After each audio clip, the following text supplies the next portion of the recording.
Muy bien, te agradecería, amigo Héctor, que quizás tú puedas estar viendo para hacer el switch de las diapositivas. Yo las voy pasando aquí, pero para que por las dudas puedan salir las citas en la pantalla. Bueno, buenas noches, queridos amigos, que Dios los bendiga. Yo estoy contento por estar aquí con ustedes, también nervioso, como siempre digo, creo que eso es una buena señal, lo cual significa que no confío en mí mismo, decido confiar plenamente en Dios. Si ustedes pudieran tocar mis manos, se darían cuenta que están sudadas y un poco frías, a pesar del clima caluroso que tenemos, gracias a Dios, aquí en Uruguay. Bien, el tema que yo quiero compartir hoy con ustedes es este que aparece allí en pantalla, la resolución del conflicto de los siglos.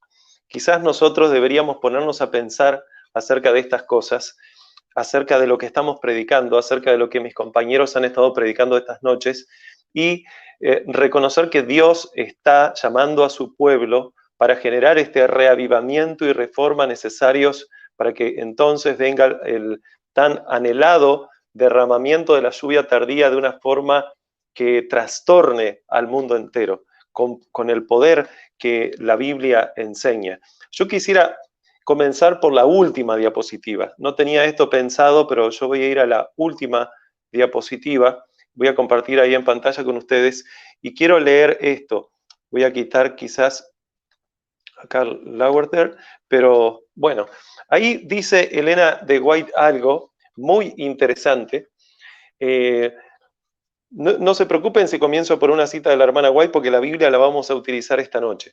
Pero antes de comenzar y leer esto, yo quisiera, así como estamos, que podamos hacer una oración. Amado y poderoso Dios que estás en los cielos, gracias porque tú nos amas, porque tú nos bendices. Te ruego en esta hora gloriosa, Señor, en este santo sábado, ya aquí en Uruguay, aunque no es sábado aún en algunos países, que tú puedas bendecir a tu pueblo en la redondez de la tierra. Cada persona que va a escuchar este mensaje, sea en vivo o en diferido, pero que pueda calar hondo en sus corazones y que lleve un revivamiento, el revivamiento que necesitamos como pueblo tuyo. Te ruego, Señor Dios, que tú nos uses, que perdones nuestros muchos pecados, tal cual oraba el pastor Parra, y que tu Espíritu Santo pueda descender sobre nosotros en esta hora. Te lo ruego todo sin merecerlo en el nombre de Jesús. Amén. Quiero leer esta cita que aparece ahí en pantalla, y es algo muy interesante. Elena de White la escribió en 1895, se encuentra en la Review Herald del 19 de marzo, y ella dice lo siguiente: el descenso del Espíritu Santo sobre la iglesia, está hablando del contexto de la lluvia tardía, es esperado como si se tratara de un asunto del futuro, pero es el privilegio de la iglesia tenerlo ahora mismo. Buscadlo, orad por él, creed en él. Debemos tenerlo y el cielo está esperando para concederlo. Sin dudas que alguien podrá decir, bueno, pero esto estaba en un contexto en cuanto había una alta posibilidad de que Dios derramase su Espíritu Santo sobre toda la iglesia. Sí, por supuesto que estaba dicho en ese contexto, en el contexto donde Ellen White, Jones, Waggoner y muchos otros estaban predicando. Pero la realidad es que eso también es válido para nosotros hoy, porque el mismo mensaje que ellos predicaron es el mensaje que nos ha quedado por escrito y que se ha estado predicando todas estas noches, y por lo tanto ese rocío, ese inicio del derramamiento de la lluvia tardía que comenzó en 1888, si bien fue frenado en cuanto al poder que iba a implicar la aceptación de ese mensaje, entonces el mundo entero sería trastornado, pero no, Dios no detuvo el mensaje en sí. La esencia de la lluvia tardía, como ayer el pastor Ron lo explicaba cuando hablaba acerca del derramamiento de la lluvia tardía, y también del paralelismo que hay entre la luz y lluvia tardía, entre conocimiento de Jehová y lluvia tardía, o lluvia en esencia, sea temprana o tardía, es una evidencia de que cuanto más nosotros conozcamos a Dios, evidentemente más nosotros nos estamos exponiendo a que el poder de la lluvia tardía, que en este caso el poder de la luz que Dios tiene para con cada uno de nosotros, pueda evidenciarse en nuestras vidas. Yo quería aclarar eso, porque si bien lo voy a volver a tocar al final, pero es algo sumamente importante entender eso, ya que todo esto tiene que ver con la resolución del conflicto de los siglos. Y ahora sí, voy a volver a la primera diapositiva. Bueno, en este caso, a la segunda. Hay una cita de Elena de White muy interesante que se encuentra en Patriarcas y Profetas, página 49, que de alguna forma responde a cuál es este conflicto, porque si nosotros estamos pensando en que hay una resolución del conflicto de los siglos, y la hay, la habrá, si nosotros estamos entendiendo que hay una resolución del conflicto de los siglos, entonces primero que nada necesitaríamos preguntarnos cuál es este conflicto. Ahí dice ella lo siguiente: desde el inicio, el gran conflicto giró en derredor de la ley de Dios. Satanás había procurado probar que Dios era injusto y que su ley era defectuosa y que el bien del universo requería que fuera cambiada. Presten atención, todo el tema del gran conflicto giró en derredor de la ley de Dios. Por otro lado, Satanás veía o decía ver que la ley de Dios era defectuosa y que para el bien del universo, entonces, esta ley debía ser cambiada, o sea, anulada tal como existía. Luego dice, al atacar la ley, Satanás, por supuesto, procuró derribar la autoridad de su autor. O sea que nosotros podemos ver claramente algo aquí. Satanás quería derribar la autoridad de Dios porque quería colocarse en el lugar de Dios. Eso nosotros lo podemos ver en Isaías capítulo 14, en Ezequiel capítulo 28, por supuesto en muchos otros textos que aparecen en la Biblia, especialmente en el Nuevo Testamento, cuando habla acerca de personas que tratan de ocupar el lugar de Dios y todas estas situaciones que la Biblia también le llama blasfemia. Esto que es ocupar el lugar de Dios, la Biblia lo llama blasfemia o hacerse pasar por Dios, porque uno no puede, por más que lo intente, ocupar el lugar de Dios. Ahora, qué interesante que esto es lo que ha deseado y como Satanás ha deseado esto y como no logró ocupar el lugar de Dios en el cielo, entonces tentó al ser humano, de acuerdo a lo que sabemos en la Biblia, para que éste haga lo mismo y por lo tanto quiera ser como Dios y ocupar su lugar. Así fue como logró convencer de alguna forma a Eva. Ahora, para poder derribar la ley de Dios, de acuerdo a lo que el texto dice, que aparece ahí en pantalla, era necesario derribar la base del gobierno de Dios. O sea, evidentemente la ley de Dios es la base del gobierno de Dios. Y si él quería quitarle la autoridad a Dios, quería quitarle la autoridad de su gobierno, entonces tenía que echar por tierra de alguna forma esa ley de Dios que la Biblia la presenta como una ley de amor, no una ley tirana ni nada por el estilo. Por lo tanto, para derribar, insisto, la autoridad de Dios, era necesario derribar la ley de Dios. Por eso, la cita que aparece ahí en pantalla, que leímos recién, dice que desde el principio el gran conflicto giró en derredor de la ley de Dios. Pero fíjense ahora esta otra cita que va a aparecer ahí, donde ella, también en Patriarcas y Profetas, en la página 15, en el párrafo 1, dice lo siguiente: trabajó con misteriosa reserva, está hablando de Satanás, trabajó con misteriosa reserva. Y luego, denme un segundo que se me... Aquí. Trabajó con misteriosa reserva y por algún tiempo ocultó sus verdaderos propósitos bajo una aparente reverencia hacia Dios. Y luego dice, comenzó insinuando dudas acerca de la ley, de las leyes que gobernaban a los seres celestiales. O sea que el ataque evidentemente era contra la ley de Dios, sugiriendo que aunque las leyes fueran necesarias para los habitantes de los mundos, los ángeles, presten atención, siendo más elevados, no necesitaban semejantes restricciones, porque su propia sabiduría bastaba para guiarlos. Presten atención a eso. Dice que los ángeles, siendo más elevados, no necesitaban semejantes restricciones porque su propia sabiduría bastaba para guiarlos. Ellos no eran seres que pudieran acarrear deshonra a Dios, decía Lucifer. Todos sus pensamientos eran santos y errar era tan imposible para ellos como para el mismo Dios. Sin dudas que Dios es infalible. Entonces Satanás argumentaba diciendo, por cuanto nosotros somos no Dios, pero somos tan perfectos como Dios en nuestra esfera, por supuesto. Entonces era tan imposible para ellos errar por cuanto era imposible que Dios errase. En otras palabras, Satanás quería ocupar el lugar de Dios desde el mismo razonamiento errado que nosotros podemos entender cuando él decía que ellos no podían errar como Dios, por lo tanto, se hacían pasar por Dios de alguna forma.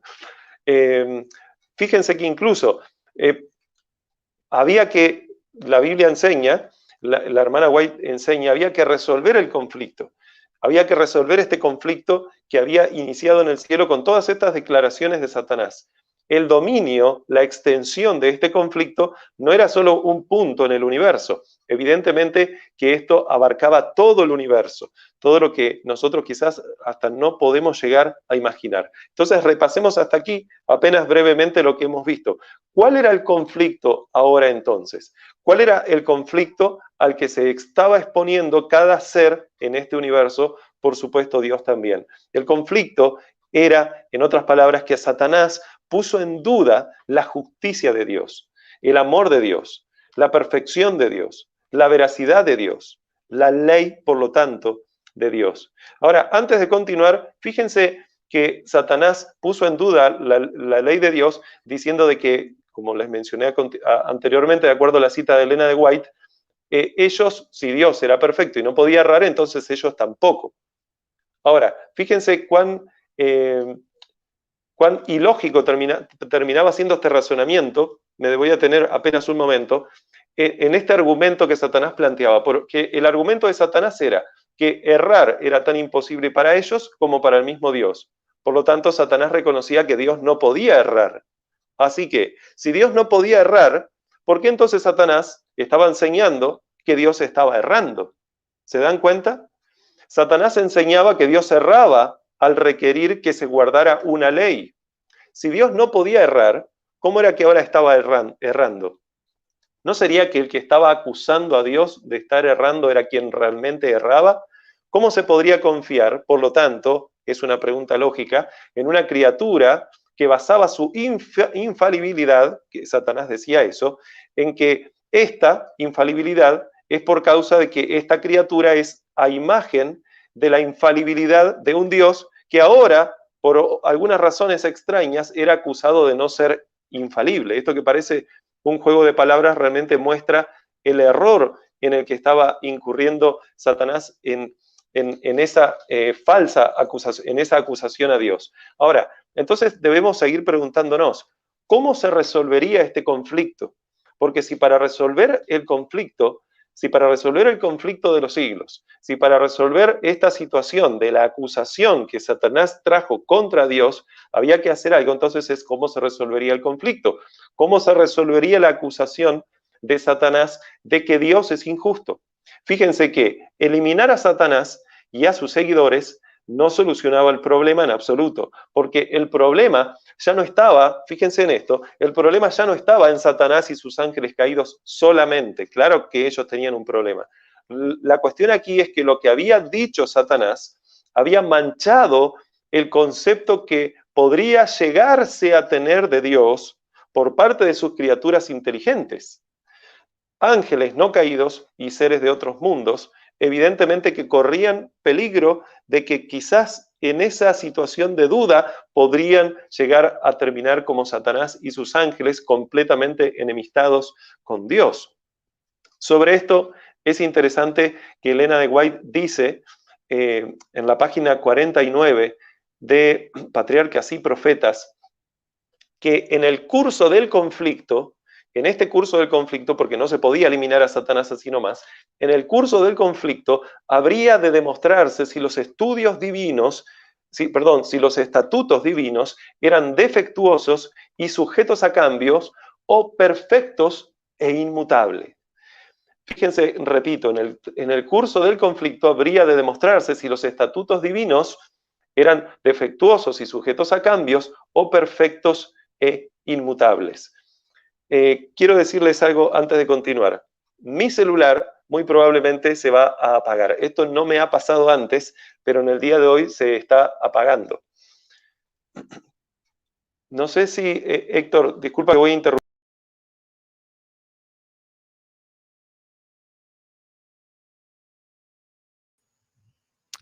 Sí, estamos aquí. No se preocupen, hermanos, que Alejandro Estoy aquí está... de nuevo. Sí, sí, perfecto. Disculpen que tengo que solucionar algo rapidito acá, desenchufando un auricular. Tenía el plan B, Satanás no va a poder, para poder seguir. Disculpen que ahora la cámara no va a ser tan buena porque es la cámara de la computadora, no es la cámara del celular, pero Dios ha provisto este medio también. Amén, Bien, amén. y sigamos entonces, Héctor querido. Discúlpenme. Bien, espero que se escuche, que se entienda bien. Entonces, de acuerdo a lo que estamos viendo, voy a proyectar en pantalla esto apenas. Luego, sigue tú, Héctor, tranquilo. De acuerdo a lo que estamos viendo en esa declaración, repito, en el curso del conflicto habría de demostrarse si los estatutos divinos eran defectuosos, sujetos a cambios, o perfectos e inmutables. Eso es lo que Elena de White dice. Así que, para resolver el conflicto, fíjense que sería necesario evidenciar con una claridad absoluta por parte de Dios que lo que Dios dijo de sí mismo, ¿y qué es lo que había dicho Dios? Bueno, no sé todo lo que Dios le habría dicho a los ángeles, pero es lo mismo que nos dice a nosotros, que Dios es amor, que Dios es misericordioso y que Dios es justo. Habría que evidenciar entonces que eso era cierto y que por lo tanto las acusaciones de Satanás, que decían que Dios es un tirano y es injusto, eran falsas. Entonces, ¿qué sería entonces lo que demostraría, es la pregunta que deberíamos hacernos, de qué forma o qué sería entonces lo que demostraría que Dios es amor y por lo tanto justo? Esta es una pregunta válida. Si hay un conflicto que resolver y el conflicto está en demostrar que Dios es amor, la pregunta es, ¿qué sería entonces lo que demostraría que Dios es amor? ¿De qué forma Dios podría resolver el conflicto mostrando que Él es veraz y sus acusadores mentirosos, por lo tanto? Como dice, por ejemplo, Romanos capítulo 3, versículo 4, donde se nos dice ahí claramente, sea Dios veraz y todo hombre mentiroso, como está escrito, para que seas justificado, y aquí está hablando de Dios, en tus palabras y venzas cuando fueres juzgado. Aquí está hablando en un contexto muy claro del conflicto de los siglos, donde el centro del conflicto de los siglos, hermanos queridos, no ronda en torno a nosotros, aunque nosotros somos instrumentos de Dios. El centro del gran conflicto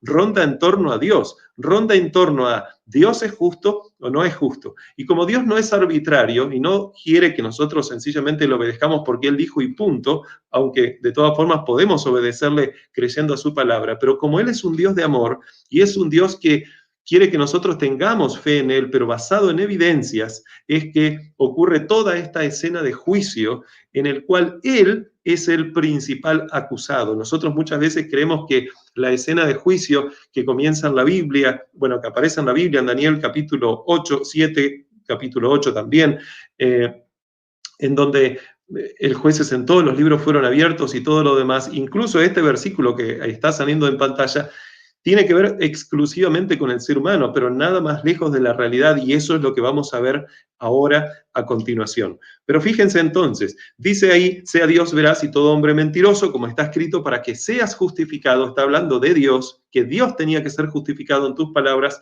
y venzas cuando fueres juzgado. O sea, el problema, en otras palabras, se resolvería cuando Dios fuese hallado justo en sus palabras, por lo tanto fuese justificado cuando fuere llevado a juicio. Y aclaro algo. La evidencia de que las palabras que decimos nosotros como seres humanos o el mismo Dios son veraces o verdaderas está en la acción. Cuando estas palabras que pueden apenas ser teoría se transforman en práctica. En la demostración que verifica si esas palabras son fieles y verdaderas o mentirosas. Así que tendría que evidenciarse en la práctica que las palabras pronunciadas por Dios eran veraces y esto justificaría a Dios anulando el efecto que había generado en la mente de las criaturas inteligentes estas acusaciones de Satanás acerca de Dios. O sea que se tendría que evidenciar a través de algo que estas acusaciones de Satanás eran mentirosas y entonces lograr que las mentes de las criaturas inteligentes estuvieran aseguradas en Dios y no fuera o lejos de Él. En otras palabras, ahora era necesario, por lo tanto, y acá viene una palabra que nosotros hemos escuchado muchas veces, ahora, si lo que tenía que suceder era justificar a Dios, entonces ahora lo que era necesario era vindicar el carácter de Dios. ¿Delante de quiénes? Delante de todo el universo, que no es otra cosa, en otras palabras, que justificarlo. Eso en esencia es vindicar el carácter de Dios. Entonces, entendido esto, avancemos. Pero repito, ¿qué sería entonces lo que justificaría a Dios delante del universo? ¿Qué haría Dios para vindicar su carácter? Esa es una pregunta que nosotros deberíamos hacernos. Esa es una pregunta que los ángeles se hacían. Y esa respuesta la podemos encontrar en Patriarcas y Profetas, página 49, donde ahí se nos dice lo siguiente. Dice Elena de White, el acto de Cristo de morir por la salvación del hombre, presten atención a estas primeras palabras.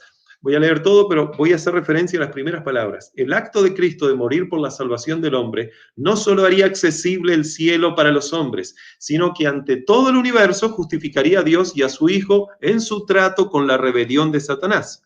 Demostraría la perpetuidad de la ley de Dios y revelaría la naturaleza y las consecuencias del pecado. Ahora, presten atención a esa primera parte. El acto de Cristo de morir por la salvación del hombre es lo que haría esto, ¿verdad? Ahora, alto, porque estamos en un aparente problema. No estábamos hablando recién de que hubo un problema en el cielo, que comenzó en el cielo, y que es en ese contexto, en donde comenzó en el cielo, en el contexto del conflicto cósmico, en donde este problema debe ser resuelto. ¿Cómo es que pareciera ahora indicarse que para resolver el conflicto, Cristo debía morir por la salvación del hombre? ¿En qué contexto aparece el hombre? Hasta ese momento no había hombre. Entonces, pensemos en esto. Para resolver el conflicto de los siglos, de acuerdo a lo que leímos, y ojo, es una lectura superficial, porque después voy a ir más profundo. De acuerdo a lo que leímos, ¿el Hijo de Dios tendría que morir? De acuerdo a lo que leímos, sí, porque dice el acto de Cristo de morir por la salvación del hombre. Ahora, preguntemos, ¿morir por qué? La respuesta obvia es por la salvación del hombre. Ahora, la pregunta que podríamos hacernos también es, ¿de cuál hombre? Si el hombre no existía cuando comenzó este conflicto en el cielo. Si la solución que Dios encontró, presten atención a esto, si la solución que Dios encontró para resolver el conflicto era morir por el ser humano, pregunto, entonces, ¿era el plan de Dios que el ser humano pecara para luego entonces venir a salvarlo?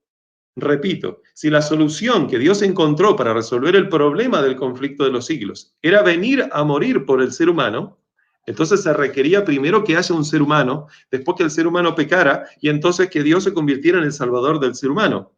Pero entonces deberíamos preguntarnos con sinceridad, ¿era el plan de Dios de que el ser humano pecara, de acuerdo a lo que el texto bíblico nos dice, para luego venir a salvarlo? Por supuesto que no. Ahora bien, si no era el plan de Dios que el ser humano pecara, entonces, ¿cómo resolvería el conflicto? Repito, si para resolver el conflicto era necesario que Jesús viniese a morir por el ser humano, un ser humano que aún no existía, entonces el pecado del hombre sería necesario a fin de que el Hijo de Dios viniese como Salvador.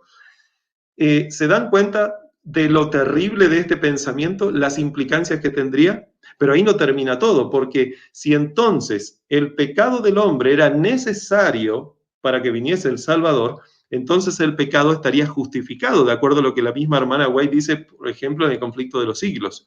Si el pecado tiene una razón de ser, entonces es justificado y por lo tanto dejaría de ser pecado. Y si dejase de ser pecado, el hombre entonces nunca pecó. Y si el hombre nunca pecó, ¿por qué Dios lo trataría como pecador y enviaría a su hijo a salvar a un hombre que nunca pecó? Aparte de ser esto completamente paradójico, carecería de un completo sentido. Como ven, entonces, hermanos, nosotros podemos hacer una lectura superficial sin un contexto del gran conflicto de esa cita que acabamos de leer de Elena de White, donde ella dice que el acto de Cristo de morir por la salvación del hombre es lo que solucionaría este problema. Pero insisto, esto debe entenderse en su contexto. Aquí, ahora mismo, debemos avanzar con mucho cuidado con lo que voy a decir, porque si no, fácilmente llegaremos a conclusiones erróneas. Así que volvamos a la pregunta que había hecho hoy anteriormente. ¿Cuál era el problema a resolver? Respuesta: la acusación de Dios por parte de Satanás. ¿Y cuál era la solución? Si decimos que era crear una raza que cayera en el pecado, así Dios enviaba a su Hijo para salvar al hombre del pecado y de la muerte, estamos diciendo entonces que el pecado fue necesario, lo cual, es lo cual al mismo tiempo sería una contradicción, porque entonces no sería pecado, de acuerdo a lo que vimos anteriormente. Pero como sea, sería necesario, si ese fuese el caso. Si fuese así, entonces me disculpan, amigos, pero ese no es el Dios de la Biblia. En la Biblia no se presenta el pecado como necesario bajo ningún punto de vista. Es todo lo contrario. El pecado es intruso al plan de Dios. Ahora vamos a volver aquí, pero antes déjenme hacer otra pregunta importante que habíamos mencionado hoy. La pregunta de hoy: ¿cuál era el problema a resolver? La estoy haciendo tantas veces para que quede grabada la pregunta y cuál es la solución que Dios va a ejecutar para poder resolver el problema. La respuesta a cuál es el problema a resolver es la acusación de Dios por parte de Satanás. ¿Y cuál era la solución? Bien, hemos leído recién lo que la hermana White decía, pero ahora prestemos atención a esto. En el contexto del gran conflicto, Dios ahora crea a unas nuevas criaturas, que somos nosotros, el ser humano. Hay una cita de la hermana White que voy a proyectar ahora en pantalla, y en esta cita dice lo siguiente: Dios creó al ser humano, esto fue escrito en 1900, la carta 91, también lo pueden encontrar en Conflicto y Valor, página 21, por las dudas si lo quieren buscar. Dios creó al ser humano para su propia gloria. Fíjense, aquí Dios está aplicando la solución al conflicto de los siglos. Dios creó al hombre para su propia gloria, para que después de la prueba, la familia humana pudiera ser una con la familia celestial. Era el propósito de Dios repoblar el cielo con la familia humana si mostraban obediencia a su palabra, o si se mostraban obedientes a su palabra. Aquí, evidentemente, esto indica que entonces primero vino un vaciamiento de alguna forma de un grupo de seres angelicales, en este caso que sabemos que es Satanás y sus ángeles. Entonces Dios crea al ser humano para repoblar el cielo. La vez pasada estaba hablando acerca de esto y una persona me consultaba y me decía: ¿qué significa eso? Que primero ocurrió el pecado en el universo y después, o sea, primero Satanás pecó y los ángeles y todo lo demás, y después entonces Dios creó al ser humano. Exactamente, eso es lo que el texto nos dice. No tengo tiempo ahora para mostrar por qué esto es así, pero lo tengo anotado aquí, pero no dispondría ahora de tiempo para que no se haga muy tarde. Pero sí tenemos suficiente evidencia para entender y creer que así fue, que primero vino el mal en el universo, entonces Dios creó al ser humano. Dicho sea de paso, pocas horas después, o minutos, vaya a saber, después que crea al ser humano, en este caso a Adán, le dice: mira, de aquel árbol que se llama el árbol del conocimiento del bien y del mal, no tienes que comer. Bueno, si había tal árbol del conocimiento del bien y del mal, entonces significa que existía el concepto de mal en el universo, algo que antes del pecado no había existido, era algo nuevo para los seres angelicales. Entonces, la pregunta nuevamente es: ¿resolvería el problema de la acusación crear personas que ocuparan los lugares vacíos dejados por los ángeles caídos? A ver, pensemos lo siguiente: había una guerra espiritual muy grande y a Dios se le ocurre crear nuevas criaturas. Ahora, ¿a quién de ustedes, amigos que nos escuchan, si estuvieran en una guerra, quién de ustedes traería un hijo al mundo de forma planificada? Porque pueden aparecer de forma accidental, como muchos. Pero, ¿qué tal si lo pensamos de forma planificada? Porque el ser humano no es un accidente en el plan de Dios. El ser humano es alguien que aparece en escena planificadamente. Así que, ¿quién de nosotros, en una escena de guerra, en un contexto de guerra, traería vida a este mundo? Para nosotros eso podría ser una irresponsabilidad.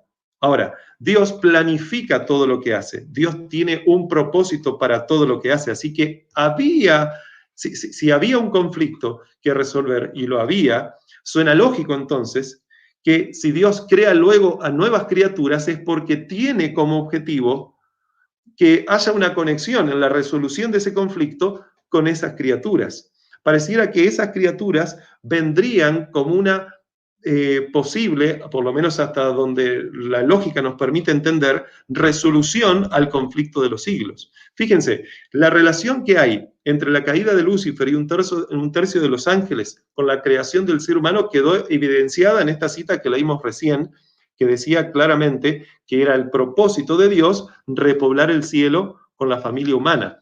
Pero la pregunta válida es, ¿cómo se resolvería el problema al crear al ser humano? Recuerden que el problema era en cuanto a la justicia de Dios. Satanás no le había, de acuerdo a lo que sabemos, dado gloria en el cielo, por lo menos a partir de que comenzó a pecar, y había colocado una sombra de duda sobre el carácter de Dios. Por lo tanto, era necesario quitar esa sombra de duda, justificando de esa forma a Dios, lo cual, otra forma de decirlo, es vindicando su carácter y glorificando su nombre. Así que, dicho eso así, noten ahora esa misma cita que aparece en pantalla, pero yo la tengo subrayada un poquito diferente en la parte de arriba, porque en esa parte de arriba, que es la misma cita que yo cité en pantalla, van a ver algo interesante. La parte de abajo decía que era el propósito de Dios repoblar el cielo con la familia humana, pero notemos la primera parte. Dice, Dios creó al hombre para su propia gloria. En otras palabras, Dios creó al ser humano para que éste le glorificase. ¿Cómo el ser humano podría glorificar a Dios? Bueno, en primer lugar, y evidentemente, tal como lo explicó Jesús en reiteradas ocasiones en el Nuevo Testamento, no glorificándose a sí mismo, sino todo lo contrario, dándole gloria a Dios. Y para darle gloria a Dios, el ser humano se tenía que hacer obediente. Por eso es, y voy a proyectar otra cita más, no una cita, un texto bíblico, es que Apocalipsis capítulo 14, versículos 6 y 7, dice claramente, vi volar por el medio del cielo a otro ángel, que tenía el evangelio eterno para predicarlo a los moradores de la tierra, a toda nación, tribu, lengua y pueblo. Esta parte es muy conocida, pero fíjense ahora esta otra parte conocida, diciendo a gran voz, temed a Dios y dadle ¿qué cosa? Dadle gloria, porque la hora de su juicio ha llegado, y adorad a aquel que hizo el cielo, la tierra, el mar y las fuentes de las aguas. O sea que la gloria que se le tenía que dar a Dios estaba dentro del propósito por el cual Dios crea al ser humano. Y dice algo más, la cita esta que aparece en pantalla, que apareció hoy, pero ahora voy a subrayar otra parte en amarillo, que es la última parte, porque entiéndase lo siguiente, Dios quería repoblar el cielo, quería que estos seres inteligentes, los seres humanos, le diesen gloria, pero había un condicionante, y ese condicionante es la última parte de la cita, si se mostraban obedientes a su palabra. Tal parece entonces que Dios crea al ser humano, repasando hasta aquí, con el objetivo de que éste le rindiera gloria a Dios, y entonces, si éste lo hacía, si éste se mostraba obediente, Dios repoblaría el cielo con la raza humana. Ahora, ¿cómo la obediencia del hombre resolvería el conflicto? Porque hasta aquí entendemos que, ok, hay un conflicto y Dios no es que va caminando por ahí, un día ve flores y dice, acá hay un lugar vacío que se llama planeta Tierra, entonces vamos a crear seres humanos.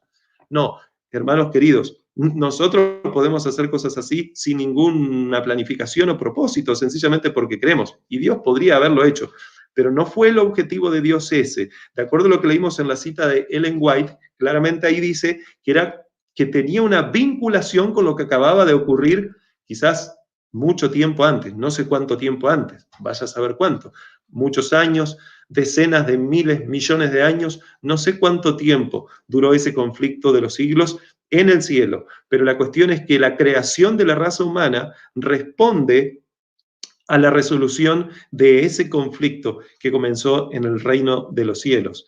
Entonces, viendo eso, la pregunta es cómo la obediencia del hombre ahora, cómo Dios, logrando que el hombre le obedeciera, resolvería el gran conflicto. ¿Cómo Dios glorificaría su nombre a través del ser humano? ¿Cómo Dios sería considerado justo a través del ser humano? ¿Cómo Dios vindicaría su carácter a través del ser humano? Hay muchos, cuando me escuchan decir esto, y he escuchado a algunos, cuando escuchan a otros decir esto, reaccionar incluso de alguna forma que no es la más acertada o la más correcta como deberíamos reaccionar, cuando por ejemplo, yo estoy diciendo cómo Dios vindicaría su carácter a través del ser humano. Bueno, hay muchos que de alguna forma pareciera, mis hermanos, que se rasgan las vestiduras cuando escuchan expresiones como el pueblo de Dios vindicará el carácter de Dios. Pero esto ocurre porque no pueden creer que nosotros podemos llegar a hacer eso.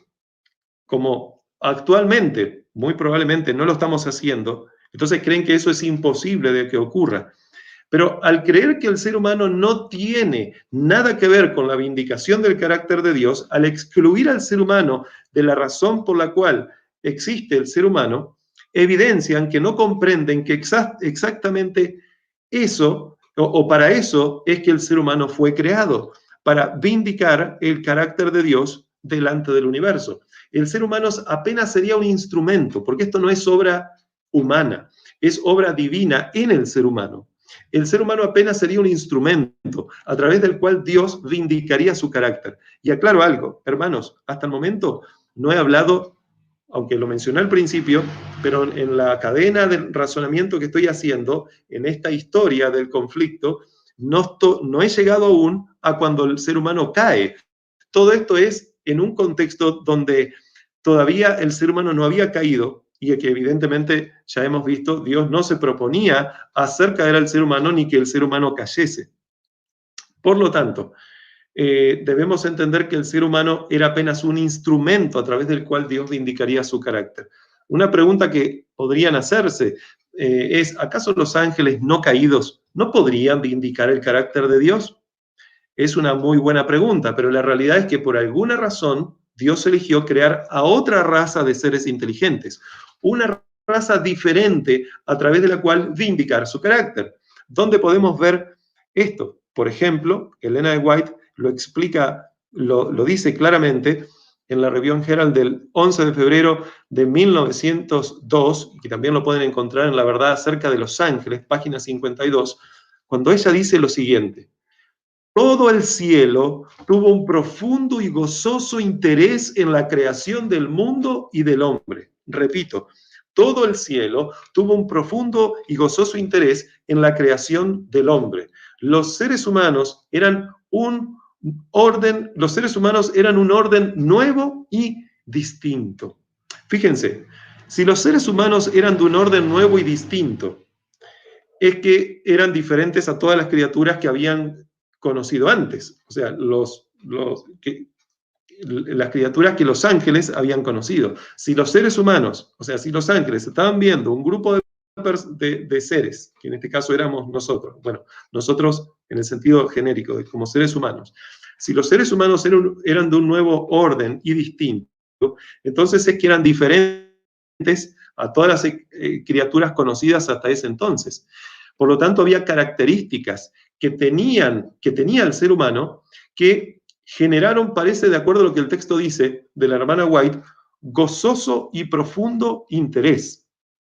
¿Qué sería lo que el ser humano tenía que diferenciaba al ser humano del resto de las criaturas que los ángeles estaban tan expectantes? Es una pregunta que cada uno de nosotros debería hacerse. Recuerden que el conflicto había comenzado por la rebelión en el cielo, que había generado tristeza en el corazón de los ángeles no caídos, y probablemente se preguntarían los ángeles no caídos cómo Dios resolvería este gran conflicto que afectaba a todo el universo.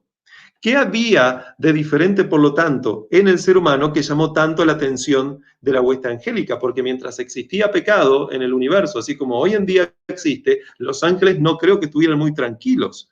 Y ellos se preguntarían, entonces, si sabían que Dios se disponía a resolver el conflicto por cuanto no le quitó la vida a Satanás, entonces cada paso que estaba dando Dios tenía que ser visto como ¿qué hará Dios ahora en relación a la solución del conflicto de los siglos? Entonces, ¿qué había de diferente en el ser humano que llamaba tanto la atención de la hueste angélica?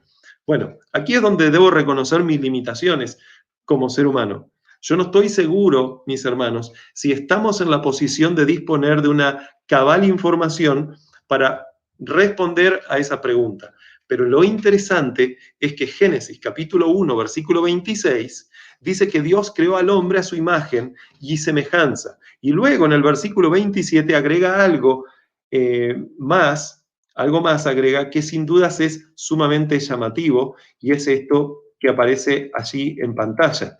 En Génesis capítulo 1, versículo 27, dice, y creó Dios al hombre a su imagen de Dios lo creó, y luego aclara algo interesantísimo, varón y hembra los creó. Es interesante que en este libro, La verdad acerca de los ángeles, inmediatamente después de que los compiladores colocaron la oración anterior, la oración que que les leí hoy anteriormente acerca de que ellos estaban expectantes, inmediatamente después los compiladores agregaron otra cita. Esta cita se encuentra en Review Herald del 3 de diciembre de 1908.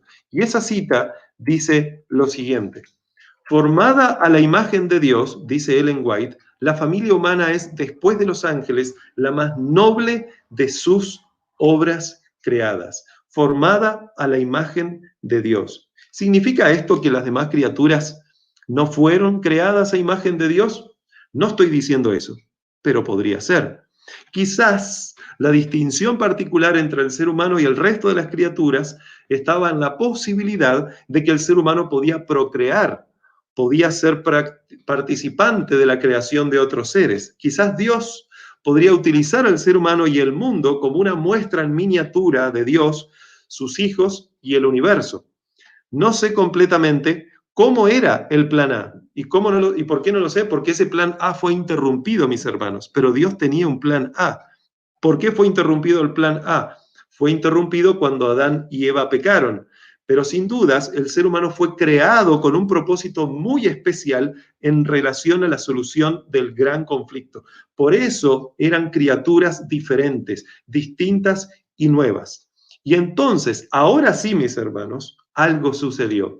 Algo sucedió que si bien Dios sabía que sucedería, pero algo sucedió que los ángeles no se lo esperaban, los ángeles no caídos, y algo que entristeció enormemente al universo.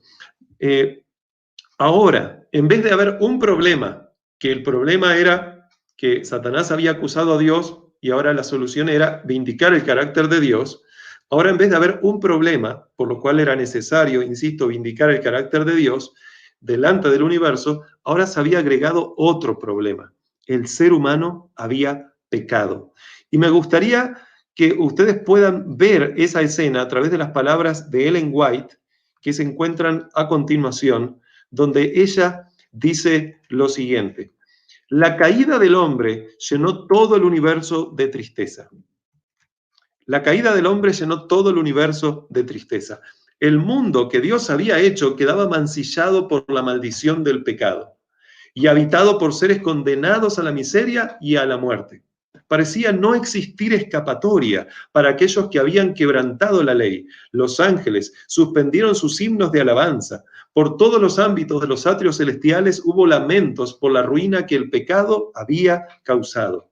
El Hijo de Dios, el glorioso soberano del cielo, se llenó de compasión por la raza humana. Una infinita misericordia conmovió su corazón al evocar las desgracias de un mundo perdido. Pero el amor divino había concebido un plan mediante el cual el hombre podría ser redimido. La quebrantada ley de Dios exigía la vida del pecador. En todo el universo únicamente existía uno que podía satisfacer sus exigencias en lugar del hombre. Puesto que la ley divina es tan sagrada como el mismo Dios, solamente uno igual a Dios podría expiar su transgresión. Ninguno, sino Cristo, podría salvar al hombre de la maldición de la ley y colocarlo otra vez en armonía con el cielo. Cristo cargaría con la culpa de la vergüenza del pecado, que era algo tan abominable a los ojos de Dios que iba a separar al Padre y su Hijo. Cristo descendería a la profundidad de la desgracia para rescatar la raza caída.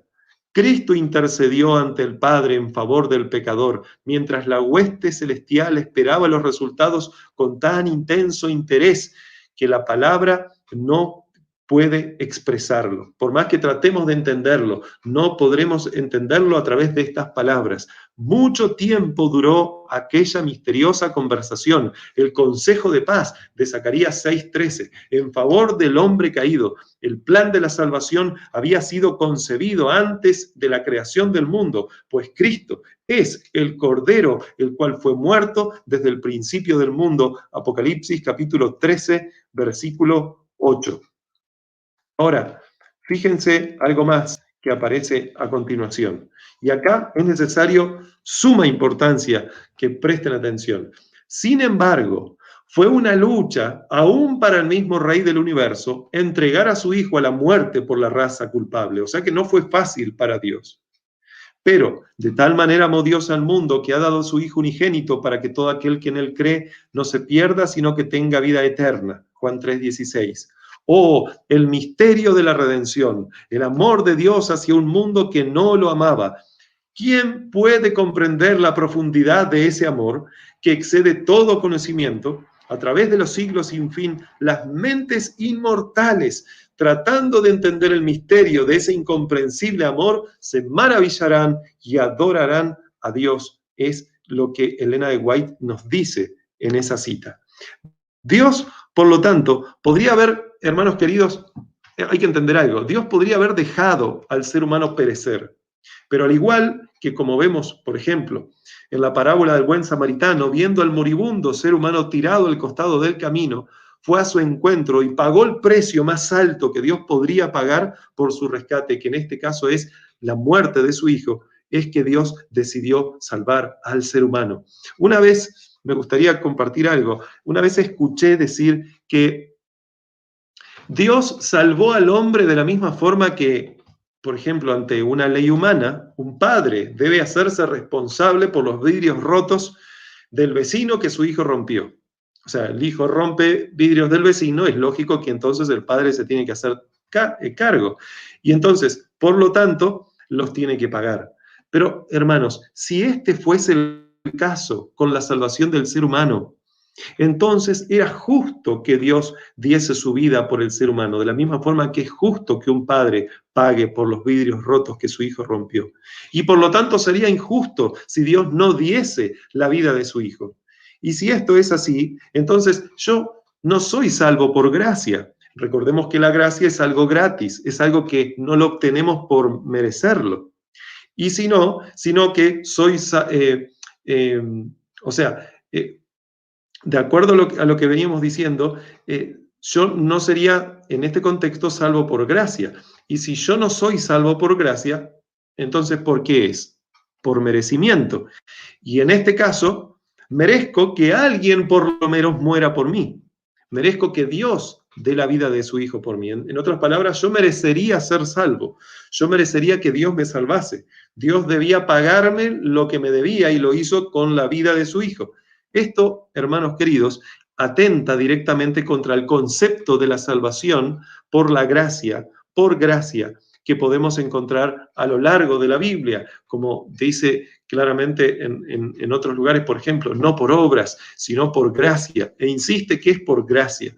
La Biblia enseña que el don de su Hijo es el regalo inmerecido que Dios ha concedido al ser humano para que éste tenga la oportunidad de ser salvo. Ahora, si este regalo hubiese sido porque Dios estaba en una situación que moralmente lo obligaba a dar la vida de su amado Hijo por el ser humano caído, entonces no fue por amor, aunque hubiese habido amor de todas formas, y no fue por gracia, sino por merecimiento. Y si así fuese, entonces, ¿qué sentido habría tenido ese consejo de paz que yo subrayé hoy, que duró mucho tiempo, dice Ellen White, si en definitiva no había otra opción, porque Dios estaba moralmente obligado a dar la vida de su Hijo? Pero no, mis hermanos, no, en absoluto es así. Dios no estaba obligado a salvar al ser humano, no estaba obligado a dar su Hijo. Bien podría Dios no haberlo dado, y de todas formas, aunque no sabemos cómo, Dios sí lo sabía, podía avanzar con la solución del conflicto de los siglos. La gracia de Dios, por lo tanto, es un regalo inmerecido. La hermana White, en Signs of the Times, del 20 de marzo de 1892, dice lo siguiente, también se puede encontrar en Mensajes Selectos, tomo 1, página 465. La gracia es un favor inmerecido y el creyente es justificado sin ningún mérito de su parte. Y luego dice, sin ningún derecho que presentar ante Dios. Y hay decenas de estas citas, aparte de los textos de la Biblia, citas de Elena de White, que confirman que la gracia era inmerecida. Dios no estaba obligado a hacer eso. Dios lo hizo por amor. Debemos entender entonces que cuando Ellen White dice en esa cita que leímos hoy, que dice que el acto de Cristo de morir por la salvación del hombre no solo haría accesible el cielo para los hombres, sino ante todo el universo justificaría a Dios y a su Hijo en su trato con la rebelión de Satanás y demostraría la perpetuidad de la ley de Dios y revelaría la naturaleza y las consecuencias del pecado. Ella aquí no está diciendo bajo ningún punto de vista que Cristo estaba obligado a venir a morir por el ser humano, porque si así fuese, y ya lo he mencionado anteriormente, tendríamos dos problemas. Problema número uno, que la gracia no sería inmerecida y por lo tanto ya no sería gracia. Y problema número dos, es que se requeriría de criaturas a quien salvar, y en este caso estamos hablando del ser humano, cuando no había a un ser humano en el universo y por lo tanto eso implicaría que habría de ser necesario el pecado del ser humano para que entonces viniese un Salvador. Contradicción muy grande. La cita de Ellen White, que está ahí apareciendo en pantalla, está escrita de esa forma que aparece al principio, donde dice el acto de Cristo de morir por la salvación del hombre como la solución al gran conflicto, fue escrito de esa forma porque contiene ahora un elemento adicional que no contenía antes de la caída del ser humano.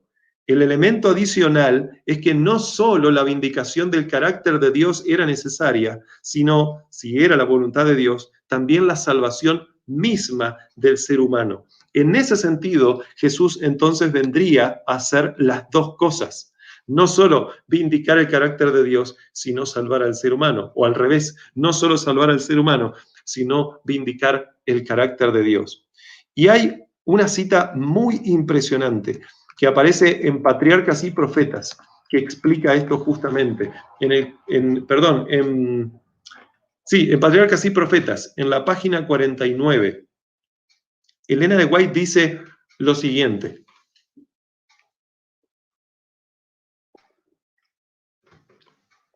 Disculpen, pero el plan de redención tenía un propósito todavía más amplio y profundo que el de salvar al hombre. Fíjense, nosotros no somos el centro del universo, ni Dios gira en torno a nosotros. Es al revés. Dios es el centro, en un sentido metafórico, y sus criaturas son las que tienen que girar en torno a Él. Así que lo principal que había que resolver, aparte de salvar al hombre, era otra cosa, sumamente más importante que solamente salvar al hombre. Repito aquí, tenía el plan de redención un propósito todavía más amplio y profundo que el de salvar al hombre. Cristo no vino a la tierra únicamente por este motivo. No vino meramente para que los habitantes de este pequeño mundo acatasen la ley de Dios como debe ser acatada. Para eso también vino.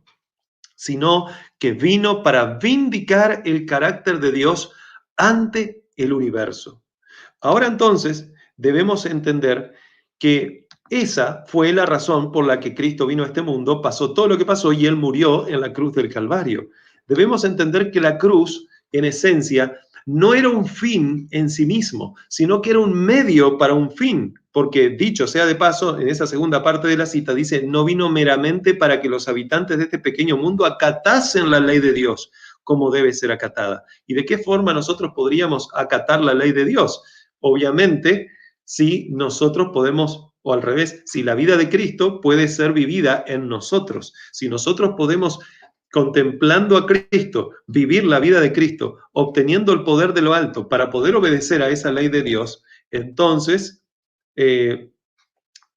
o sea, si nos aferramos a Cristo, entonces nosotros podríamos obedecerle, si no sería imposible. Así que, en esencia, con respecto a este punto, es necesario entender que la cruz no era un fin en sí mismo, era un medio para un fin. Eso lo podemos ver, no lo tengo en pantalla ahora para proyectar, pero por ejemplo en Hebreos capítulo 4, versículo 15, donde dice, porque no tenemos un sumo sacerdote que no pueda compadecerse de nuestras debilidades, sino uno que fue tentado en todo según nuestra semejanza, pero sin pecado. Ahora la pregunta es, ¿por qué Cristo era necesario que fuese tentado en todo según nuestra semejanza, pero sin pecado? ¿Y qué conexión hay con la otra cita, la cita anterior que leímos, que aparece ahí en pantalla, que dice, no vino meramente para que los habitantes de este pequeño mundo acatasen la ley de Dios como debe ser acatada? O sea que también vino para eso.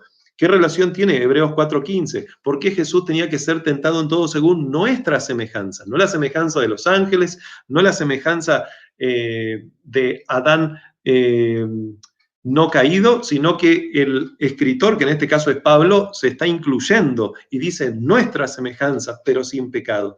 Y el versículo 16 responde, dice, acerquémonos pues confiadamente al trono de la gracia para alcanzar misericordia y hallar gracia para el oportuno socorro. O sea que Jesús fue tentado en todo conforme a nuestra semejanza para que cuando nosotros fuésemos tentados podamos alcanzar misericordia y gracia para que Dios venga a socorrernos, entonces no pequemos. Miren lo que dice Elena de White en otra cita que se encuentra en Patriarcas y Profetas en la página 44. Dios se iba a manifestar en Cristo. Dios estaba en Cristo reconciliando consigo al mundo. El hombre se había envilecido tanto por el pecado que le era imposible por sí mismo ponerse en armonía con aquel cuya naturaleza es bondad y pureza. Pero ahora fíjense, pero después de haber redimido al mundo de la condenación de la ley, esto es lo que ocurriría, ¿en qué momento Dios se dispone de redimir, que el mundo sea redimido de la condenación de la ley? Esto es obviamente lo que ocurriría de una forma especial en la cruz del Calvario. Entonces dice ella, pero después de haber redimido al mundo de la condenación de la ley, Cristo entonces podría impartir poder divino al esfuerzo humano. Por supuesto, Él viene a este mundo, Él muere por nosotros, Él resucita, Él nos otorga su poder y ahora entonces ese poder divino unido al esfuerzo humano puede hacer cosas. Por eso dice ella, así mediante el arrepentimiento ante Dios y la fe en Cristo, los caídos hijos de Adán, ¿los quiénes? Los caídos hijos de Adán podrían convertirse nuevamente en hijos de Dios. Primera de Juan capítulo 3 versículo 2. Esto está en Patriarcas y Profetas, página 44. Ahora, la pregunta es, si la cruz era un medio para un fin, entonces, ¿cuál era ese fin? Parte de ese fin lo acabamos de mencionar recién, obedecer a Dios. Pero ¿por qué era necesario obedecer a Dios? ¿Cuál era el fin? Acuérdense cómo comienza el conflicto. Acuérdense que en el contexto del gran conflicto, Dios crea al ser humano. Así que, ¿cuál era ese fin? Recuerden amigos, que el principal objetivo de la creación del ser humano era la vindicación del carácter de Dios delante de todo el universo. El fin seguía siendo el mismo, solo que ahora había aparecido otro problema, la caída del hombre, y Dios decidió entonces poner en práctica el plan de redención, lo que podríamos hoy en día llamar el plan B. Así que ahora que al hombre se le daba el poder para poder vencer al pecado, a través de la justicia de Cristo, de la vida de Cristo viviendo en el ser humano, como dice Pablo en Gálatas capítulo 2, versículo 20, es que entonces el ser humano podía hacer lo que debía hacer y la razón por la cual Dios lo había creado. Ahora que al hombre se le daba ese poder para vencer el pecado, es que se podía avanzar. Por lo tanto, el hombre, una vez que Cristo muriese y otorgase su poder, incluso fue otorgado por fe desde antes de que muriese, pero se efectivizó en el momento de su muerte, luego de la resurrección, y la vida de Cristo pasa a los seres humanos que lo aceptan. Entonces, en ese momento, el hombre, acuérdense, como leímos anteriormente, sería capacitado para cumplir con el propósito por el cual fue creado. ¿Que cuál es? Pregunto nuevamente. Pueden escribir en sus comentarios. vindicar el carácter de Dios delante del universo. Así que no deberíamos estar rasgándonos las vestiduras, todo lo contrario, porque no hay mérito alguno en el hombre. No es que el hombre debería gloriarse por eso. Dios lo creó como un instrumento al cual ama, por supuesto. Lo ama tanto que dio la vida de su hijo por el ser humano. Pero es Dios, a través del instrumento humano, que decidió vindicar su carácter. Dios lo podría haber hecho de otra forma, pero decidió hacerlo de esa forma. ¿Y quiénes somos nosotros para decir, no, eso es imposible? ¿Cómo es que nosotros decimos una cosa cuando los textos de la Biblia, los textos de la hermana White son tan claros? Insisto, hay personas que les asusta esta idea, les parece incluso hasta una herejía, pero reconozco, nuevamente repito lo siguiente, así lo consideran por no comprender que el hombre fue creado con ese propósito, no solo para llenar lugares vacíos. La obediencia del ser humano era clave en todo este contexto, hermanos. Pero solo el ser humano podría obedecer si su corazón era cambiado, de un corazón de piedra a un corazón de carne. Recuerden que el cielo sería repoblado si el ser humano pasaba la prueba. ¿Y cuál era esa prueba? Bueno, evidentemente había una prueba que pasar. Leímos recién en el texto que decía que Dios iba a repoblar el universo si el ser humano obedecía. Y al ser humano se le colocó una prueba. ¿Cuál era esa prueba? Bueno, esa prueba aparece ahí en pantalla y ustedes la conocen. Génesis capítulo 2, versículos 16-17. Dice, y mandó Jehová Dios al hombre, diciendo, de todo árbol del huerto podrás comer, mas del árbol de la ciencia del bien y del mal no comerás, porque el día que de él comieres, ciertamente morirás. Los seres angélicos no caídos y los seres de otros mundos, imagínense esta escena, acababa hace un tiempo de pecar Satanás y sus ángeles, fueron echados del cielo. Ahora Dios crea nuevas criaturas, que son los seres humanos. Había expectación en todo el universo en cuanto a qué harían estas nuevas criaturas y por qué Dios las creó con esa diferente al resto y por qué era necesario todo eso. Ahora imagínense que los seres angélicos y los seres de otros mundos tenían ahora todo derecho a saber de alguna forma evidente, porque ellos no podían ver el futuro como Dios lo ve, si estos seres humanos que Dios creó no se convertirían tarde o temprano en otros Satanás, por decirlo de alguna forma, y pondrían nuevamente en peligro el universo. Por eso entonces Dios colocó un árbol. No porque Dios no supiera lo que iba a suceder, sino porque las criaturas inteligentes del cielo tenían que estar seguras y tranquilas, y Dios quería esa tranquilidad y seguridad. El ser humano entonces peca. Ahí aparece tristemente el pecado del ser humano. El ser humano pecó, pero ahora que tenía la posibilidad de ser redimido, sería necesario volver a colocar al ser humano en una prueba para demostrar si el ser humano ahora rescatado podía obedecer a Dios. O sea, el ser humano cae en el pecado y no crean que porque cayó en el pecado entonces los planes de Dios se echaron a perder. No, el que se echó a perder fue el ser humano, pero no los planes de Dios.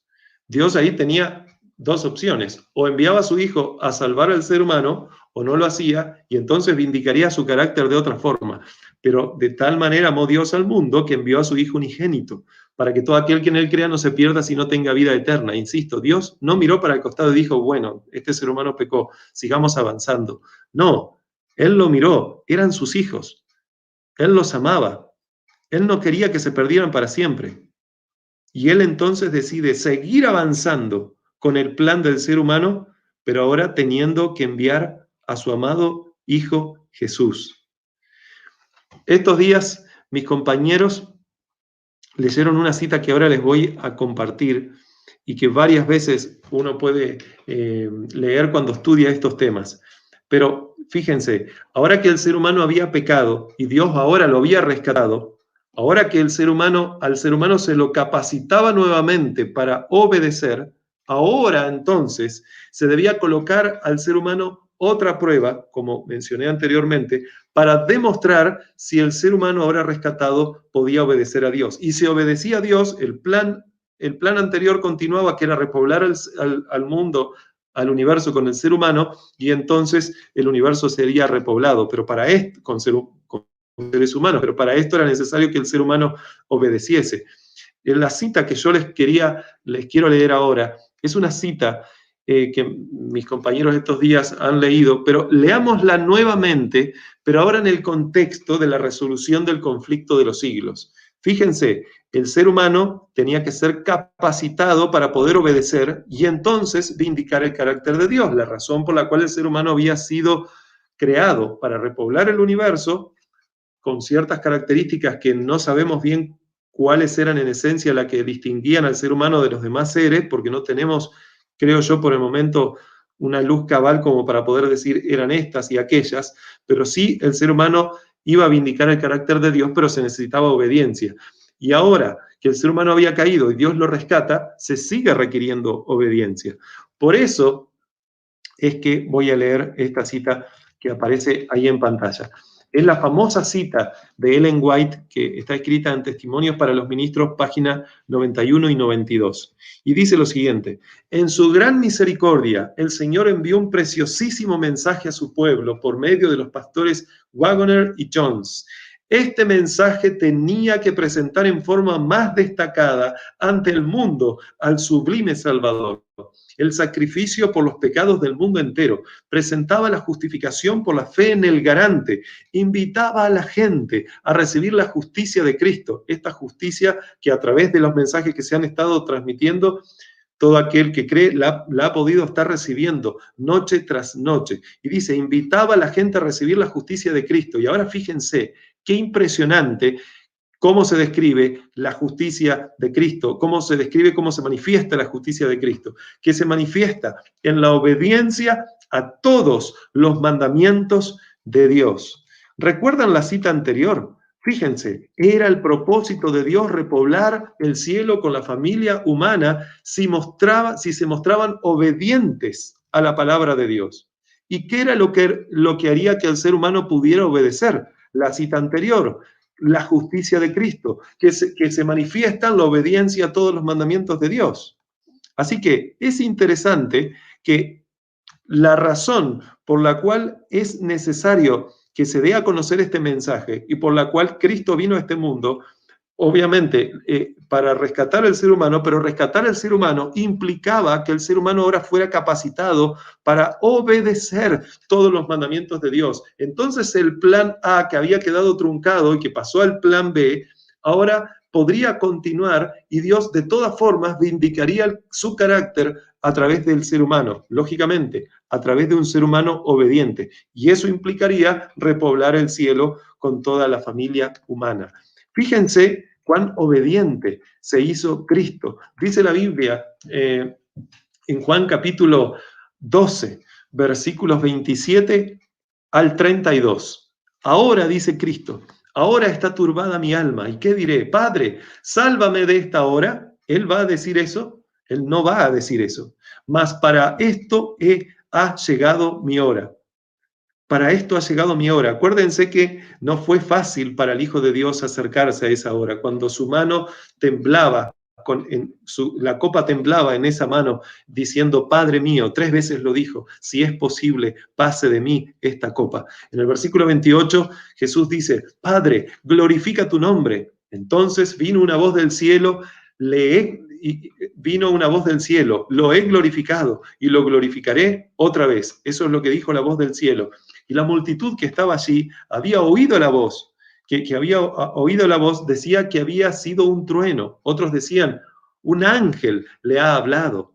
Respondió Jesús y dijo, no ha venido esta voz por mi causa, sino por causa de vosotros. Ahora es el juicio de este mundo.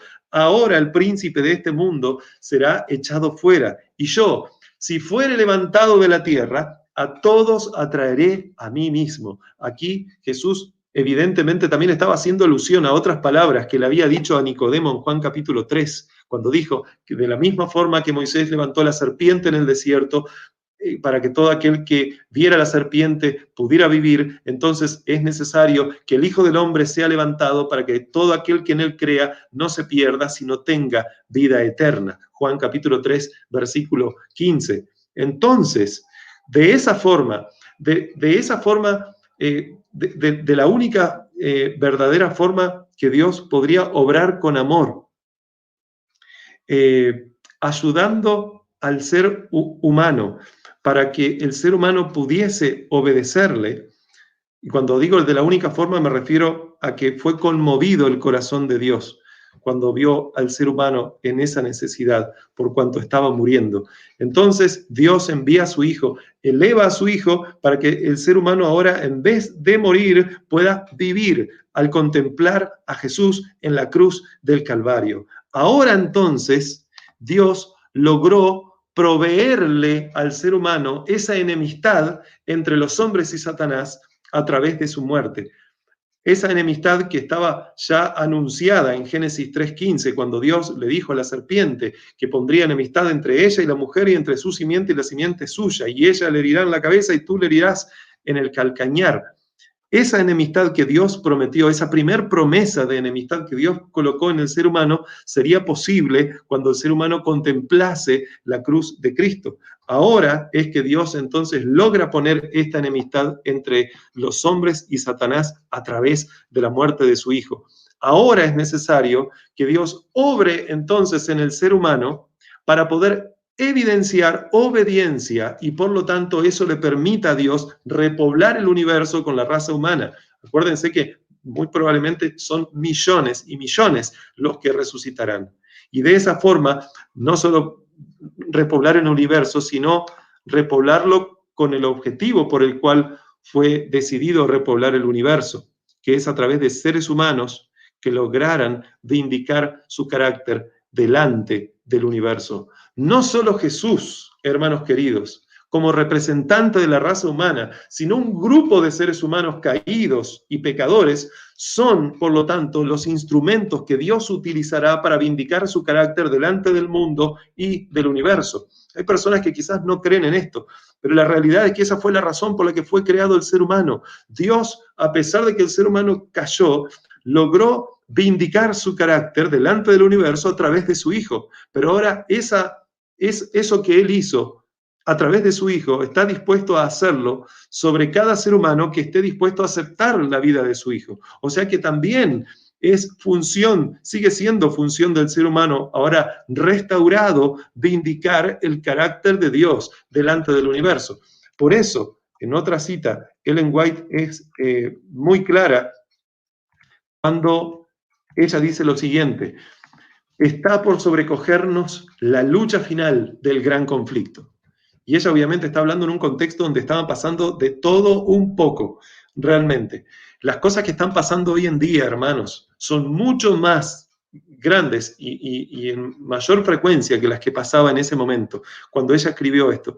Pero ella lo escribió diciendo, o sea que con más razón hoy en día, está por sobrecogernos la lucha final del gran conflicto, cuando con grande potencia y señales y milagros mentirosos y con todo engaño de iniquidad, Satanás obrará para representar falsamente el carácter de Dios a fin de seducir, si es posible, aún a los escogidos. Mateo 24, 24. Y esto nos incluye a ti y a mí. Si hubo, y ahora prestemos atención, si hubo alguna vez, dice, un pueblo que necesitase un aumento constante de la luz del cielo, eso es una referencia evidentemente a la lluvia tardía, es el pueblo que en este tiempo de peligro Dios llamó a ser depositario de su santa ley y a vindicar su carácter delante del mundo. No lo digo yo, lo dice la hermana White, la razón por la cual es necesario que el ser humano obedezca, para vindicar, obedezca y sea depositario de su santa ley, vindicar el carácter de Dios. Por lo tanto, aquí no solo está escrita la razón, fíjense qué impresionante esto, aquí no está escrita solamente la razón de la existencia de la Iglesia Adventista del Séptimo Día como tal, sino la razón de la existencia del ser humano mismo.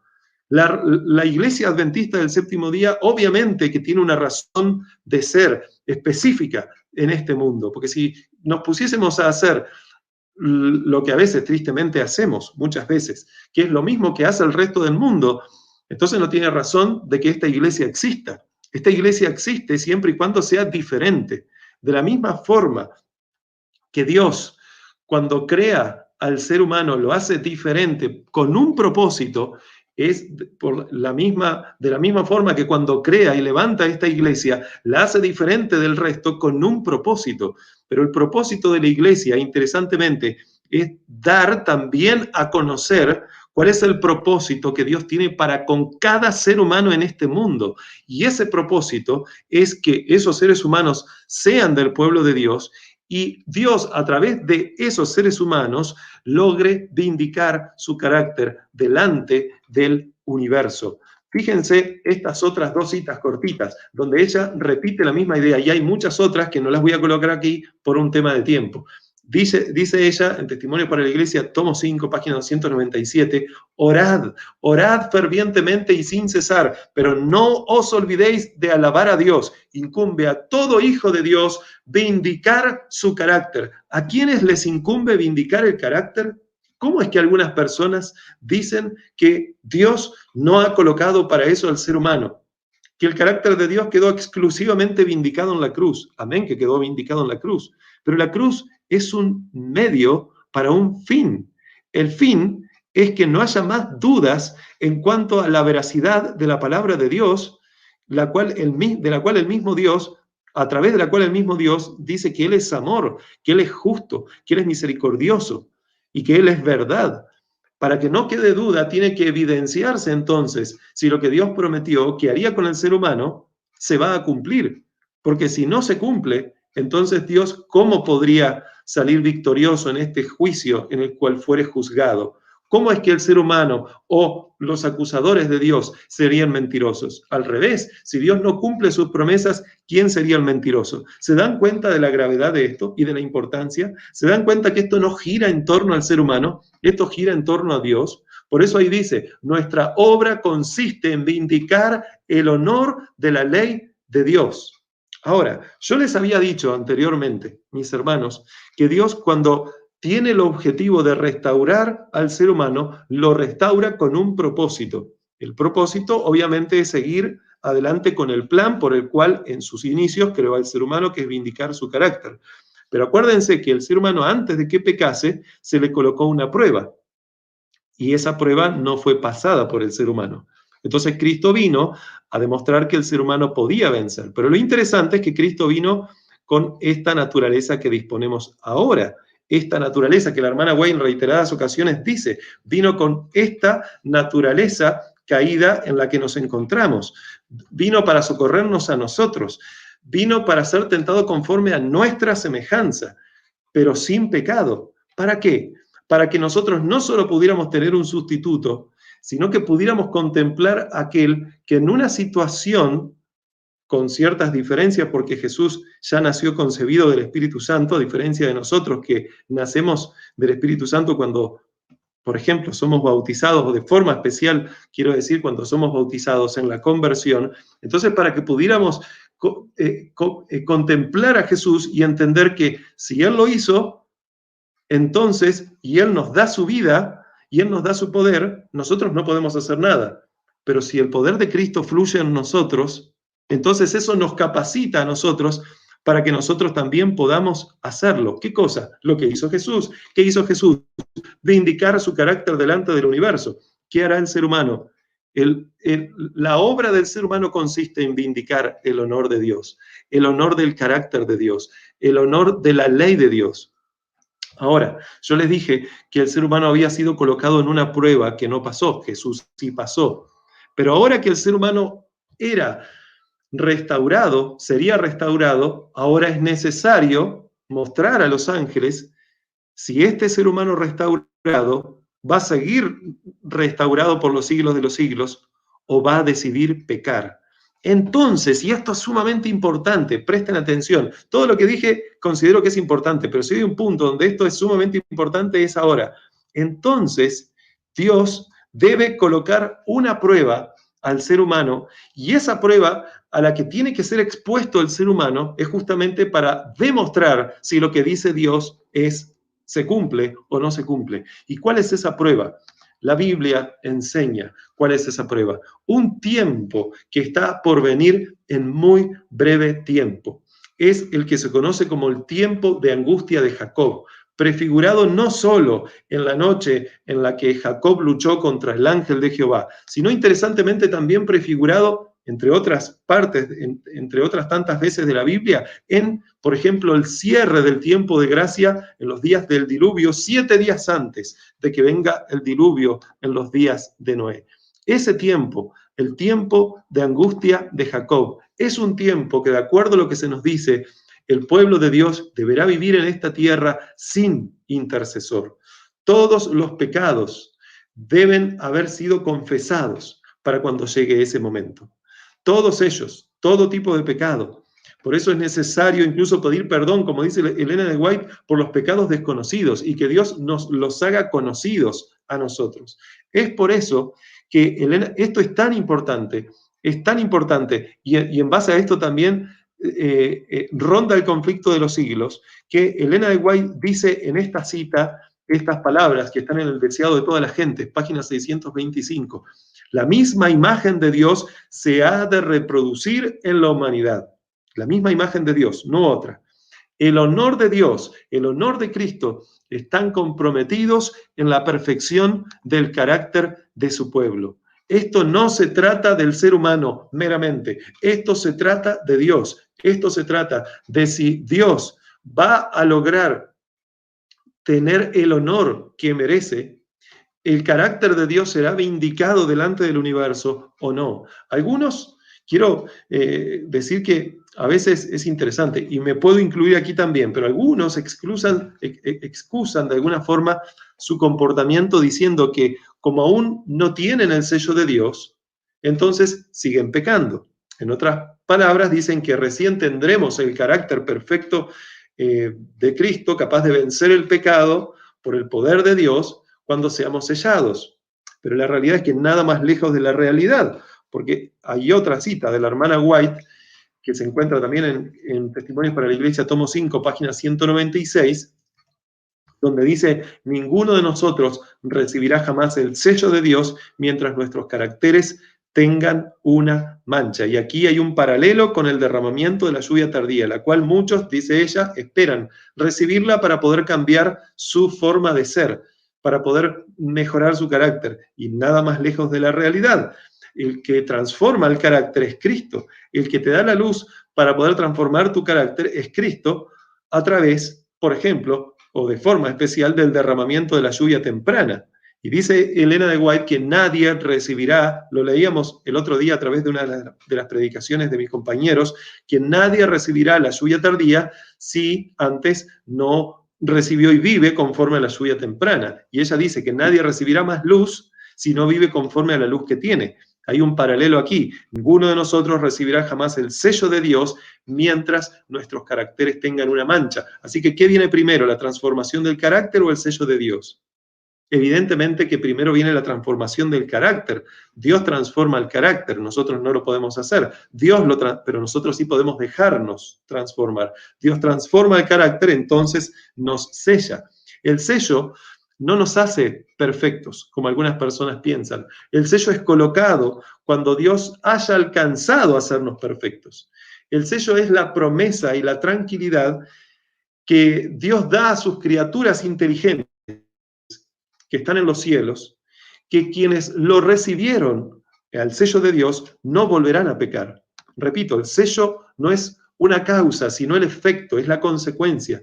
No es que venceremos el pecado porque seremos sellados, sino que seremos sellados porque hemos vencido el pecado. Y cuando digo hemos, claramente es Cristo el que vence en nosotros, porque sin Él nada podemos hacer. Juan capítulo 15, versículo 5. En esencia, el sello es y lo he mencionado en algún otro tema que he dado, y disculpen esta forma de graficarlo, es podríamos decir, trámite administrativo. No en vano, Dios también, siendo muy gráfico, lo relacionó con un ángel que con un tintero de escribano desciende a la tierra, de acuerdo a Ezequiel capítulo 9. Ahora, el sello de Dios, de acuerdo a lo que se nos dice, es una firma espiritual representada lógicamente por el sábado, que Dios coloca en la frente, o sea, en la mente de sus hijos, para reconocerlos como suyos. Es interesante que Elena de White dice que el sábado es invisible a los seres humanos, pero no es invisible a los ángeles. Y entonces esta señal o firma espiritual este sello, es el que enseña a todas sus criaturas inteligentes del universo, para quienes sí es visible el sello, que pueden estar tranquilos de que ninguno de los sellados pecará, pues Dios lo ha garantizado con su firma. Dios ha dado su palabra y Dios no miente. Es más, si alguno de los sellados pecase, cuando Dios dijo no pecarán más, porque la Biblia dice en Apocalipsis 22:11 que el justo seguirá siendo justo y el impío impío, si esto no sucede y en algún punto entonces uno de los sellados, a quien Dios dijo seguirá siendo justo, pasa a ser impío, si alguno de los sellados pecase, la palabra de Dios entonces sería echada por tierra con toda razón, desacreditada, no se podría confiar en Dios y Satanás, por lo tanto, vencería. La hermana White es muy clara en decir esto. Como lo leí hace un momento, el honor de Dios está en juego. Dios, hermanos queridos, no colocaría su firma, Dios no colocaría su sello sobre alguien que no tiene el carácter de Cristo y que por lo tanto pecaría, dejando en evidencia clara que entonces no se podría confiar en Dios, o sea, no se podría confiar en su firma, en su palabra y en su nombre. Dios, por lo tanto, colocará su sello como una garantía sobre los que cumplen las condiciones que permiten que Dios salga como garante. Este garante del cual Testimonios para los Ministros, página 91, dice Ellen White que Cristo era este garante. Siendo de que el garante es Cristo, quien pagó por los pecados de ellos, Dios ahora entonces, habiéndoles transformado el corazón, Dios ahora coloca sobre sus hijos un sello de autenticidad que los distingue de los falsos hijos, al evidenciarse en ese tiempo de angustia de Jacob que lo que Dios hizo en la cruz, en el lugar santo y en el lugar santísimo por ellos, porque Dios lo hace por el ser humano, y en ellos no es ficción, no es un invento, no es especulación, sino totalmente real. La purificación completa del carácter, la purificación del carácter del ser humano, la reproducción del carácter de Cristo en su iglesia. Este es el sello que los presentará ante el universo como sus hijos amados, en quien tiene complacencia. Si Dios no logra esto, mis hermanos, entonces el gran conflicto está perdido. ¿Por qué digo esto así? Porque el honor de Dios y el honor de Cristo están comprometidos en la perfección del carácter de su pueblo. ¿Cómo entienden? Esto es algo muy importante y se darán cuenta de que esto no se trata, insisto, de si el ser humano puede o no puede alcanzar la perfección, sino si Dios puede o no puede hacer que el ser humano la alcance. El foco nunca está en nosotros, el foco siempre está en Dios. Dios está a punto de evidenciar eso ante todo el universo. Y nos aclara en Apocalipsis capítulo 22, repito, versículos 10 y 11. Versículo 10 dice que el tiempo está cerca. Y versículo 11, cuando dice que el justo será justo, el impío impío, nos aclara eso al decir que Dios está más cerca de nosotros de lo que nosotros pensamos y que Dios tendrá un pueblo que será justo delante de Dios, con lo cual se vindicará el nombre de Dios delante del universo, habiéndole obedecido el ser humano a Dios, habiéndose evidenciado de que los más débiles de los débiles, esta última generación, mayormente corrompida que todas las anteriores, habiéndose evidenciado que Dios incluso en ellos podría transformar los corazones, entonces todas las demás quedarían sin excusa y el nombre de Dios sería vindicado. Esto que acabo de decir, hermanos, a pesar de parecer extraño para algunos, es lo que se conoce también como las gotas de rocío de la lluvia tardía, porque si hay algo específico por el cual el ser humano fue creado es justamente para lograr quitar esa mancha nebulosa, fea mancha, que el enemigo colocó sobre el carácter de Dios. Dios creó al ser humano con una función muy particular, para que éste lo vindicara. Y a pesar de que el ser humano pecó, Dios no lo dejó a un lado. Envió a su Hijo para rescatar al ser humano. Vindicó su carácter a través de su Hijo y mostró cuál es el camino a seguir. Le concedió fuerza al ser humano, poder al ser humano, para poder vencer, y todo aquel que en Él cree, entonces podrá andar por ese camino que Jesús anduvo. Y culmino nuevamente con esta cita con la que empecé. Dice Elena de White: el descenso del Espíritu Santo sobre la iglesia es esperado como si se tratara de un asunto del futuro, pero es el privilegio de la iglesia tenerlo ahora mismo. Buscadlo, orad por él, creed en él, debemos tenerlo, y el cielo está esperando concederlo. ¿Ustedes creen que realmente estas palabras solo se aplicaban para ese tiempo y el cielo no está esperando concedernos ese don ahora mismo si nosotros realmente se lo pedimos? Dios quiere concedernos ese don ahora mismo. Dios quisiera que todo esto que se está transmitiendo esta semana, la iglesia entera, adventista del séptimo día, pastores y laicos, pudieran escuchar y comprender ese glorioso mensaje que proviene de la cruz de Cristo, para que nuestros corazones sean, contemplando a Cristo, transformados, sean transformados a la imagen del Hijo de Dios. Y entonces ya no tengamos que seguir viviendo más en este mundo de miseria. Cristo venga y podamos vivir por los siglos de la eternidad, en un mundo donde ya no va a haber más llanto, ni clamor, ni dolor, como dice la Biblia en Apocalipsis capítulo 21, porque las primeras cosas han pasado. Escribe, dice el ángel, porque estas palabras son fieles y verdaderas. Que Dios te bendiga, mi querido hermano, y que te use con poder, porque está llegando el tiempo, y no lo dudo, en que todo esto que estamos diciendo se cumplirá sobre la iglesia adventista del séptimo día, la cual, como escuchamos en la predicación del pastor Parra, si bien es una iglesia debilitada, es una iglesia que se cree rica y que se ha enriquecido y que cree que de nada tiene necesidad y que justamente no conoce que necesita del Salvador, a esa iglesia Dios la va a rescatar. Esa iglesia es la que saldrá victoriosa. Esa iglesia victoriosa será la iglesia triunfante, la cual, de acuerdo a lo que se nos dice en Apocalipsis 3:21, logrará vencer como Cristo venció. Que Dios te bendiga.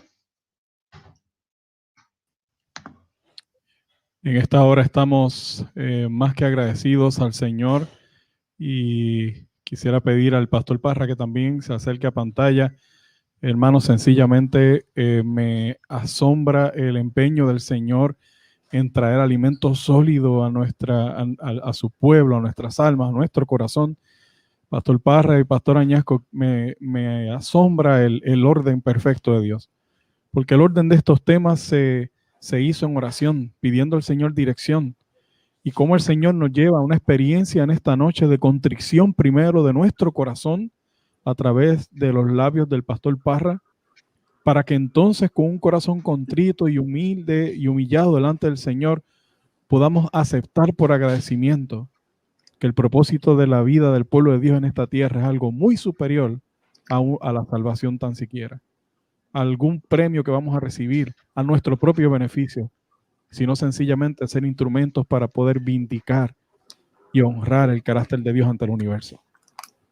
Y me impacta y me asombra. No sé qué les parece, Pastor Parra, Pastor Añasco, si tienen alguna palabra final, porque ya queremos concluir, y me asombra la determinación del pueblo de Dios. Ya hemos estado 3 horas y 40 minutos transmitiendo, y los hermanos están ahí, están haciendo preguntas, están alabando al Señor, están glorificando al Señor. Así que hay un fuego encendido en el mismo medio del pueblo de Dios, hermanos. Y es el Espíritu de Dios obrando en el corazón de cada creyente. Estos son temas, hermanos, que son para volver a verlos. Pastor Añasco, prepárese, porque hay varias preguntas ahí para contestar para mañana. Pastor Parra, hay mucho agradecimiento de parte del Señor por el tema, y queremos honrar al Señor. Si no hay alguna palabra. Sí. Bueno, por supuesto, agradecerles a todos los que han sido parte de este maravilloso evento, que no termina hoy, termina mañana, luego de la predicación del pastor Carlos Muñoz, director de Amazing Facts Latino, como tú lo habías presentado anteriormente también.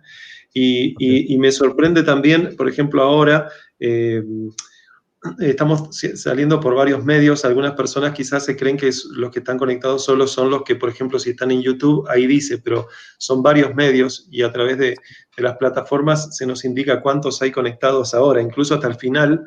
Y, Sí, y hay alrededor de más de 300 personas mirando esto señor. en vivo en este momento.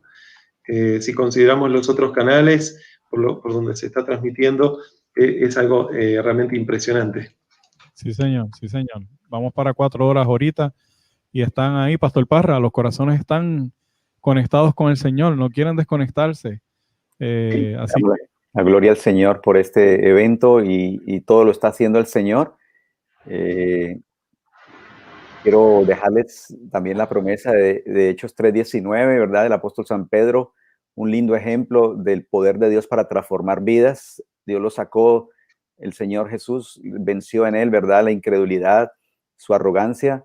Y Pedro, que experimentó el Pentecostés, nos dice, arrepentidos y convertidos para que sean borrados vuestros pecados y vengan de la presencia del Señor tiempos de refrigerio y enviará a Jesucristo.